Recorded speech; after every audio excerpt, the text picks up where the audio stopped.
शिव शिव शिव शिव शिव शिव शिव शिव शिव शिव शिव शिव नमः शिवाय।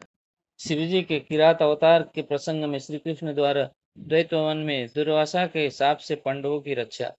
व्यास जी का अर्जुन को शक्र विद्या और पार्थिव पूजन की विधि बताकर तप के लिए सम्मति देना। अर्जुन का इंद्रकील पर्वत पर तप, इंद्र का आगमन और अर्जुन को वरदान। अर्जुन का शिव जी के उद्देश्य से पुनः तप में प्रवृत्त होना। तदनंतर पार्वती के विवाह प्रसंग में हुए जटिल नर्तक तथा द्विज अवतारों की फिर अश्वत्थामा अवतार की बात कहकर नंदीश्वर जी आगे कहते हैं, बुद्धिमान सनत कुमार जी, अब तुम पिनाकधारी भगवान शिव के किरात नामक अवतार का वर्णन सुनो। उस अवतार में उन्होंने मुक नामक दैत्य का वध और प्रसन्न होकर अर्जुन को वर प्रदान किया था। जब सुयोधन ने महाबली पांडवों को जुए में जीत लिया, तब वे सती साध्वी द्रौपदी के साथ द्वैत वन में चले आए। वहीं वे पांडव सूर्य द्वारा दी हुई बटलोई का आश्रय लेकर सुखपूर्वक अपना समय बिताने लगे।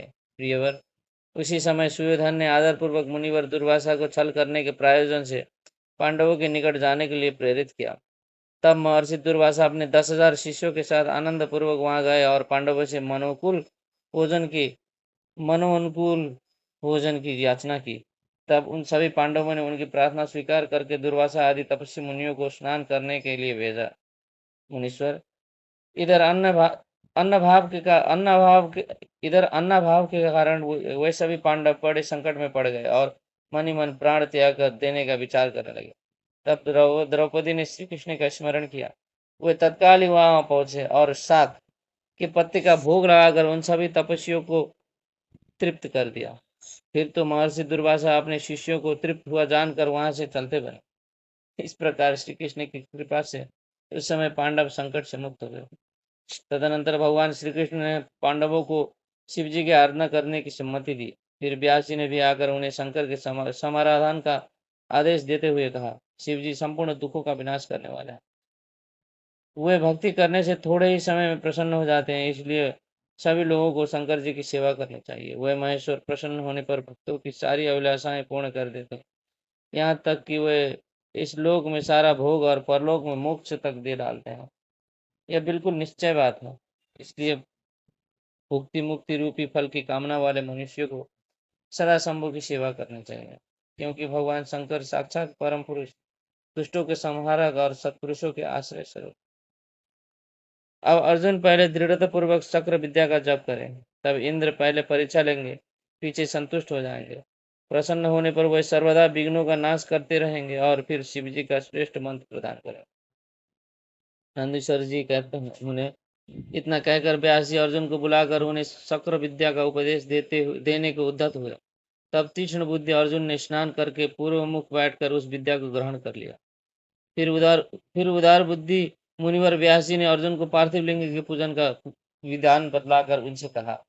व्यास जी बोले, पार्थ, अब तुम यहाँ से परम रमणीय इंद्रकील पर्वत पर जाओ और वहां जाह्नवी की तट पर बैठकर सम्यक रूप से तपस्या करो। यह विद्या अदृश्य रूप से सदा तुम्हारा हित करती रहेगी। अर्जुन को ऐसा आशीर्वाद देकर व्यास जी पांडवों से कहने लगे, हे श्रेष्ठो, तुम सब लोग धर्म पर दृढ़ बने रहो, इससे तुम्हें सर्वदा श्रेष्ठ सिद्धि प्राप्त होगी। इसमें अन्यथा विचार करने की आवश्यकता नहीं। नंदीश्वर जी कहते हैं, मुने इस प्रकार मुनिवर व्यास उन पांडवों को आशीर्वाद दे तथा शिव जी के चरण कमलों का स्मरण करके तुरंत ही अंतर ध्यान हो गया। उधर शिव मंत्र के धारण करने से अर्जुन में भी अनुपम तेज व्याप्त हो गया।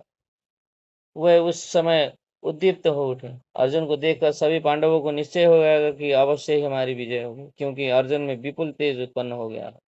तब उन्होंने अर्जुन से कहा, व्यास जी के कथन से ऐसा प्रतीत होता है कि इस कार्य को केवल तुम ही कर सकते हो, ये दूसरे के द्वारा कभी भी सिद्ध नहीं हो सकता। अतः जाओ और हम लोगों का जीवन सफल बनाओ। तब अर्जुन ने चारों भाइयों तथा द्रौपदी से अनुमति मांगी। उन लोगों को अर्जुन के बिछोह का दुख तो हुआ, पर कार्य की महत्ता देखकर सभी ने अनुमति दे दी। फिर तो अर्जुन मन ही मन प्रसन्न होते हुए उस उत्तम पर्वत इंद्रकील को चले गए। वहां पहुंचकर वह गंगा जी के समीप एक मनोरम स्थान पर, जो स्वर्ग से भी उत्तम और अशोक वन में सुशोभित था, ठहर गए। वहां उन्होंने स्नान करके गुरुवर को नमस्कार किया और जैसा उपदेश मिला था उसी के अनुसार स्वयं ही अपना वेश बनाया। फिर पहले मन ही मन इंद्रियों का अपकर्ष करके वह आसन लगाकर बैठे। तत्पश्चात समसूत्र वाले सुंदर पार्थिव शिवलिंग का निर्माण करके उन्हें उनके आगे अनुपम तेजो राशि शंकर का ध्यान करने लगे।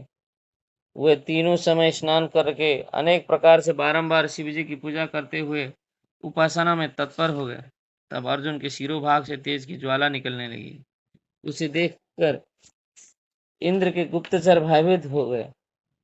वे सोचने लगे, यह यहाँ कब आ गया।